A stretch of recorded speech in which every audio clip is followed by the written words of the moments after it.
அனைவருக்கும் வணக்கம். துலாம் ராசிக்காரர்களுக்கு கிரகநிலைகளின் அமைப்பை ஆராய்ந்து பார்க்கும்போது மார்ச் மாதம் முதல் வாரம் புதிய வாய்ப்பையும் வெற்றி மீது வெற்றி வரக்கூடிய இனிமையான தருணமாக அமைவதற்கான யோகத்தையும் பல்வேறு விஷயங்கள்ல உருவாக்கி கொடுக்கின்றன. ஏனென்றால் ராசியின் அதிபதியாக இருக்கக்கூடிய சுக்கிரன் உச்சம் பெற்ற செவ்வாயுடன் இணைந்து சுகஸ்தானத்தை வலுப்படுத்துகிறாருங்க. குரு 7லும் சனி பஞ்சமஸ்தானத்திலும் இருப்பது பல்வேறு வகையில துலாம் ராசிக்காரர்களுக்கு அதிரடியான நன்மைகளும் புதிய வாய்ப்பு நிறைந்து கிடைக்கக்கூடிய ஒரு இனிமையான தருணமாக மாறுகிறது என்பதை தெளிவாகவும் துல்லியமாகவும் உறுதிப்படுத்துகிறார். இது வரவேற்கத்தக்க ஒரு சிறந்த அமைப்பாக துலாம் ராசிக்காரர்களுக்கு பார்க்கப்படுகிறது. கிரகநிலைகளின் அமைப்பை ஆராய்ந்து பார்க்கும்போது புதிய வாய்ப்பும் வெற்றி மீது வெற்றி வரும் நேரமாக மார்ச் 1ஆம் தேதி முதல் அடுத்த 7 நாட்கள் மிக சிறப்பாக அமைவதற்கான வாய்ப்பு உருவாகிறது. ஏனென்றால் உச்சம் பெற்ற செவ்வாயுடன் இணைந்து சஞ்சரிக்கக்கூடிய சுக்கிரன் 8ஆம் தேதிக்கு பிறகு சனியுடன் இணைய போகிறாருங்க. எனவே அதற்கு முன்னதாக இருக்கக்கூடிய இந்த தருணத்தில் சுக்கிரமங்கல யோகம் நிறைந்து கிடைக்கிறது. எனவே புதிய வாய்ப்பும் வெற்றி மீது வெற்றி வரக்கூடிய சிறந்த தருணமாகவும் அமைய போகிறது என்பதை கிரகநிலைகள் தெளிவாக உறுதிப்படுத்துகின்றன.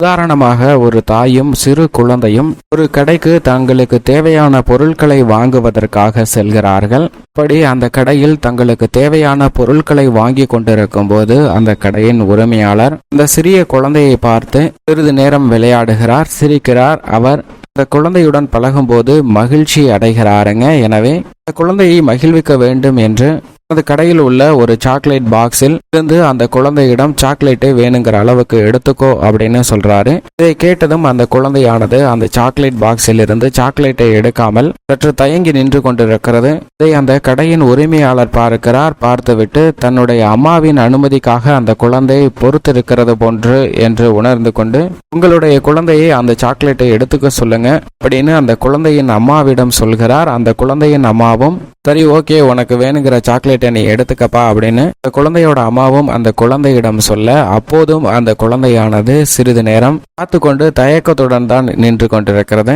இதை பார்த்த அந்த கடை உரிமையாளர் சரி குழந்தை மிகவும் தயங்குகிறது என்று நினைத்து என்னுடைய 2 கைகளை வைத்து அந்த சாக்லேட்டை அள்ளி அந்த குழந்தையிடம் கொடுக்கிறார். அப்போது அந்த குழந்தையின் 2 கைகளை சேர்த்து குவிர்த்தும் அந்த சாக்லேட்டை வாங்கி கொள்ள முடியாத அளவிற்கு நிறைந்து விழுகிறது. அது கை நிரம்பக்கூடிய அளவிற்கு கடைக்காரர் சாக்லேட்டை கொடுக்கிறார். அதை வாங்கி கொண்டு அந்த குழந்தை ரெட்டிப்பு மகிழ்ச்சியுடன் செல்கிறதுங்க.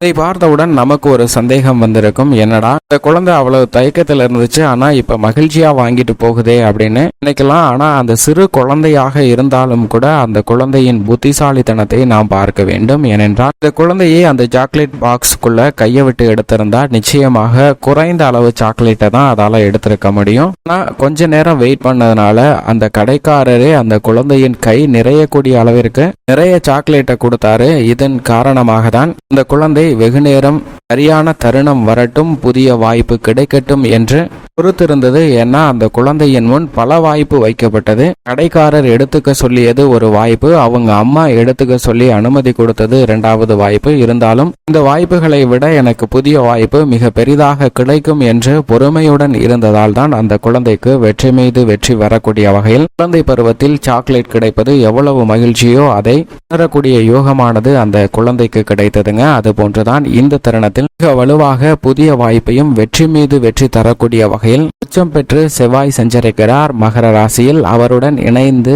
சுக்கிரனும் மிக வலுவாக சஞ்சரிக்கிறாருங்க. உச்ச சுக்கிர மங்கள யோகம் இந்த வாரத்துடன் நிறைவடைகிறது. அதற்கு பிறகு சுக்கிரன் சனியுடன் இணைந்து சஞ்சரிக்க போகிறாருங்க. அது வேறு மாதிரியான பலன்களை கொடுக்கக்கூடிய ஒரு சிறந்த அமைப்பாக பார்க்கப்படுகிறது. இருந்தாலும் இந்த தருணத்தில் நிறைந்த நன்மையும் புதிய வாய்ப்புகளையும் மிக வலுவாக கொடுக்கக்கூடிய அளவில் உச்சம் பெற்று செவ்வாயும் சுக்கிரனும் இணைந்து சஞ்சரிப்பது ரெட்டிப்பு நன்மையை ஏற்படுத்தி கொடுக்கக்கூடிய ஒரு சிறந்த அமைப்பாக பார்க்கப்படுகிறது. அது மட்டுமல்லாது சந்திரன் இந்த வாரம் முழுவதுமே மிக சிறப்பாக சஞ்சரிக்கிறார். வாரத்தின் துவக்கத்தில் விருச்சிக ராசியிலும் அதற்கு பிறகு தனுசு மற்றும் மகரம் கும்பம் ஆகிய ராசிகள்ல சஞ்சரிக்க போகிறாருங்க. சந்திரனும் சுக்கிரனும் இணையும் தருணம் என்பது இந்த தருணத்தில் பொருளாதார ரீதியாக வலுவான நிலையை அடைவதற்கான பல சில அதிர்ஷ்ட வாய்ப்புகளை நிறைந்து கொடுக்கக்கூடிய ஒரு சிறந்த தருணமாக அமைவதற்கான வாய்ப்பும் யோகமும் நிறைந்து கிடைக்கிறதுங்க. சந்திரனின் அமைப்பும் பல புதிய வாய்ப்புகளை நிறைந்து கொடுக்கிறது. அது மட்டுமல்லாது வித்யாகாரகராக இருக்கக்கூடிய புதன் இந்த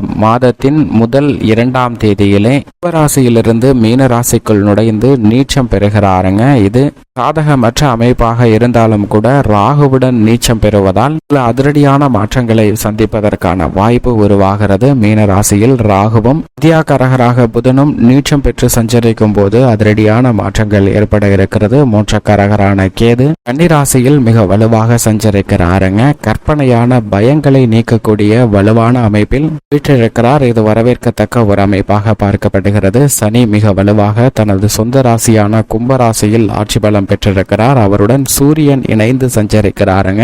இந்த குறுகிய நாள்ல மட்டும்தான் சூரியன் மற்றும் சனியினுடைய இணைவானது நடைபெற போகிறது. அதற்கு பிறகு சனி சூரியனுடன் இணைந்து சந்திரனோ சுக்கிரனோ இணைய போகிறார்கள். எனவே சில நேரம் காத்திருந்தால் புதிய வாய்ப்பு மிக பெரிய அளவில் அபரிவிதமாக ஏற்படுவதற்கான வாய்ப்பு உள்ளது என்பதை சனி மற்றும் சூரியனின் தனித்த இணைவானது உறுதிப்படுத்துகிறது.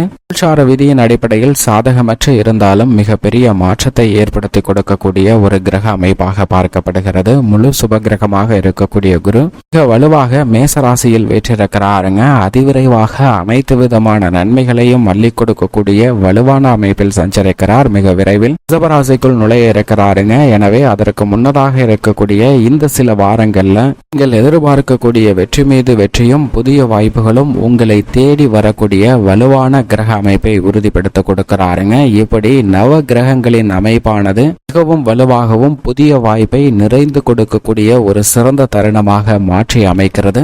துலாம் ராசிக்காரர்களின் குடும்ப சூழ்நிலையை பொறுத்த வரைக்கும் முழு சுபகிரகமாக இருக்கக்கூடிய குரு சப்தமஸ்தானத்தில் எதிர்பார்ப்புகளை பூர்த்தி செய்யக்கூடிய 7ஆம் இடத்தில் வலுவாக சஞ்சரிக்கிறாருங்க. எனவே குடும்பத்தில் இருக்கக்கூடிய பல சிக்கல்கள் நிச்சயமாக விலகும். நிதி சார்ந்த நெருக்கடிகள் அகலக்கூடிய வகையிலும் பல்வேறு வகையான தடைகள் தாமதங்கள் விலகும். மெதுமெதுவாக ஆமை போன்று நடைபெறக்கூடிய காரியங்கள்ல துரிதமாக விறுவிறுப்பாக பணிகள் செய்வதற்கான வாய்ப்பு இந்த தருணத்தில் நிறைந்து கிடைக்கிறது. அது மட்டுமல்லாது ஜீவனாதிபதியாக இருக்கக்கூடிய சனி ராசியின் ராஜயோகாதிபதியாக இருக்கிறார். அவர் பஞ்சமஸ்தானத்தில் வலுவாக அமர்ந்திருக்கிறார். அவருடன் சூரியனும் இந்த தருணத்தில் பஞ்சமஸ்தானத்தை வலுப்படுத்துகிறார். எனவே பூர்வீக சொத்துக்கள் ரீதியான பிரச்சனைகள் தலை தூக்கினாலும் அவை சுமூகமான முடிவு எட்டப்படுவதற்கான வாய்ப்பு உருவாகிறது. உடல்நல ஆரோக்கியத்தில் மிக சிறந்த மாற்றம் ஏற்படக்கூடிய தருணமாக பார்க்கப்படுகிறது. உத்தியோகம், தொழில்துறை, வியாபாரம் சார்ந்த பணிகளில் கடினமாக உழைக்கக்கூடிய உங்களுக்கு அங்கீகாரம் கிடைக்கக்கூடிய வகையில் அதில் நிறைந்த லாபம் நிச்சயமாக உண்டு.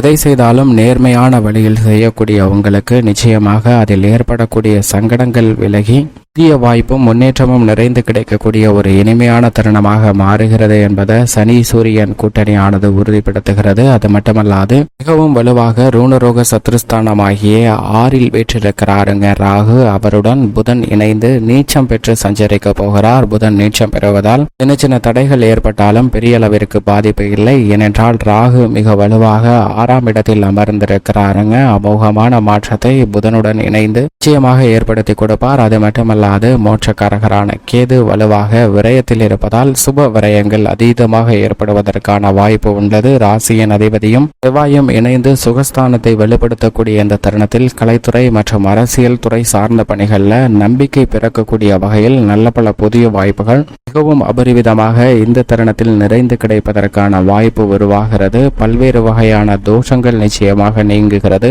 விவசாயம் சார்ந்த பணிகள்ல முன்கூட்டியே திட்டமிட்டு அனைத்தையும் மிக சிறப்பாக செய்து முடிக்கக்கூடிய யோகம் நிறைந்த ஒரு தருணமாக நிச்சயமாக துலாம் ராசிக்காரர்களுக்கு அமைகிறது.